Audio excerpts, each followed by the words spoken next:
Hello and welcome to our first UK Market Update live for 2025. I'm Hannah Slee, Recruitment Manager here at People to People UK. And on today's show, we will be discussing what are the biggest risks for companies that fail to attract and retain the right talent in 2025. This week, we are joined by Maddy Laing, who is one of our senior consultants here at People to People London, to explore what's shaping the talent landscape in 2025, share practical tips for employers to find and keep great staff, and highlight the risks of failing to attract the right talent in an increasingly competitive market, such as skill shortages, high turnover, and lost business opportunities. Also on today's show, how many UK employees are struggling with burnout and what can be done? We'll explore our latest job opportunities across the UK and tell you how you can take the next step of your career. And lastly, we'll reveal our social media poll of the year around the future of degrees in hiring. Will skills and experience outweigh formal education in the next decade? Jumping straight into today's show, what are the biggest consequences businesses are facing when they can't attract top talent? In today's competitive job market, attracting top talent has never been more challenging. In fact, in 2024, it was reported that around 80% of UK employers were struggling to find the skills that they need. Yet, as economic uncertainty and a market as competitive as ever, how will 2025 fare? So to discuss this further, Maddy Laing is with me today. Hey, Maddy, nice to have you on. How are you? Good, Hannah. How are you? Good. I'm going to kick it off with a question straight away. So what are the key factors that make attracting top talent so challenging in today's market? Yeah, so this is probably a key question that we've been asked and discussed with a lot of our clients and also candidates that we've been working with this year. But I would say attracting top talent is challenging due to a couple of different areas. I would say increased competition within the market, evolving employee expectations, and a skill shortage across various industries. So candidates now as well are really prioritizing flexibility, career growth, and company culture, as much as they do salary as well, and making it crucial for businesses to really differentiate themselves across all of these areas, I think is probably the biggest kind of key challenge at the moment that we've seen. Yeah, for sure. And also touching upon salary is obviously always going to be the most, or one of the most important things for people. But what role does compensation play in attracting top talent, and how can they go beyond just looking at salary? Yeah, so salary obviously is really important, and we all want to earn, as much as we can in the roles that we're doing, but it's definitely not everything.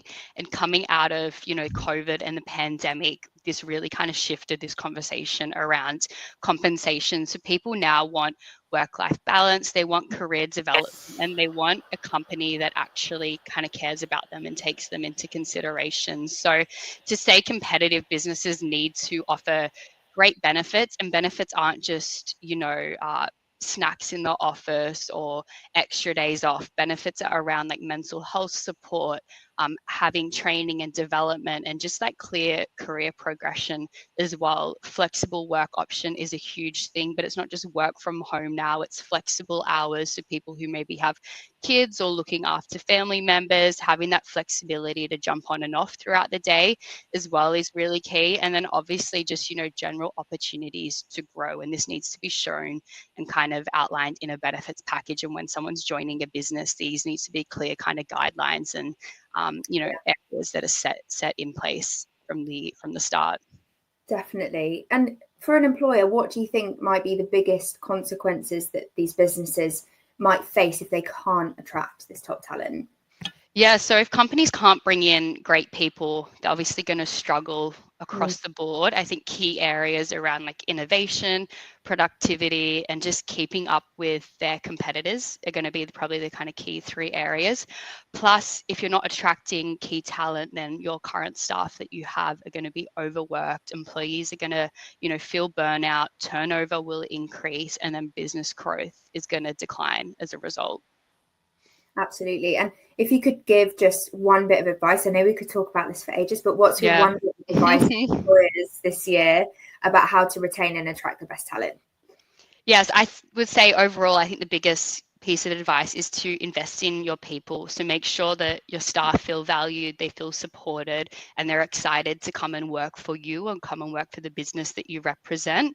You need to focus on building a strong employee brand that emphasizes culture, flexibility, career growth, everything that we've just kind of discussed today. And then investing in employee well-being, continuous learning, and an inclusive workplace around policies is also going to be key to not only attracting new staff, but retaining the really good staff that you have already within your team, which I think is key, making sure you value the people that you have already within the business. Amazing. Thanks so much for joining me, Maddy. My pleasure, Hannah. Thanks for having me. See you later.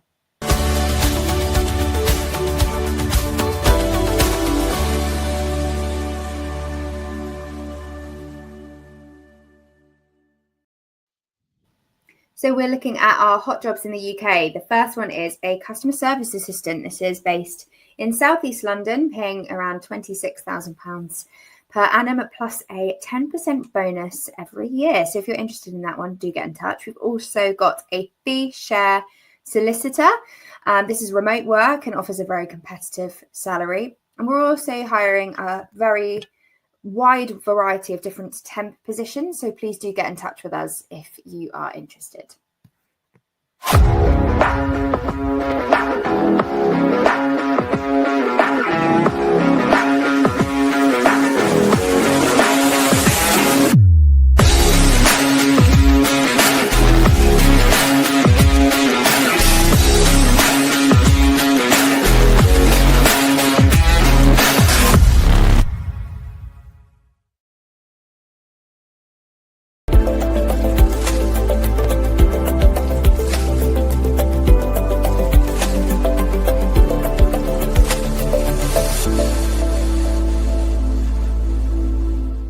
So today we are going to talk about burnout, and we're taking a look specifically at an article published by HR News, which reports that 74% of UK workers have reported significant levels of burnout. So staggering 74% of UK workers report significant burnout, with many feeling stressed, frustrated, and struggling to get out of bed for work, according to OC Tanner's 2025 Global Culture Report. Toxic workplace cultures, excessive workloads, and a lack of growth opportunities are major contributors to these mental health struggles. However, the report highlights that burnout is 80% less likely with a modern leadership form, 83% less likely when employees have development opportunities, and 87% less likely in a culture of appreciation. So although the 74% stat seems scary, there are some really easy and quick changes that can be made to significantly reduce that burnout risk. The overall consensus of this report does stress the need for leaders to address workplace culture holistically, focusing on empathy, recognition, and well-being to improve employee mental health and reduce workplace stress.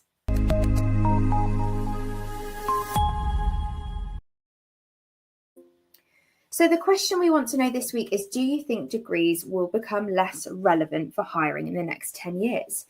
We've got yes, skills and experience will take priority, and no, degrees will still be essential. Now, what we're asking for this is not roles such as your doctor or solicitor where a degree is required to practice in that profession. We're asking instead degrees that may be less relevant to the job that you're working at, or not required to work in the position that you're working in, just to make that clear. So please do give us a vote on that. We'd love to hear your thoughts. We'll discuss next week. As I said, I'm Hannah Slee. Thanks for joining us. First one of the year, many more to come. Thank you and see you next week.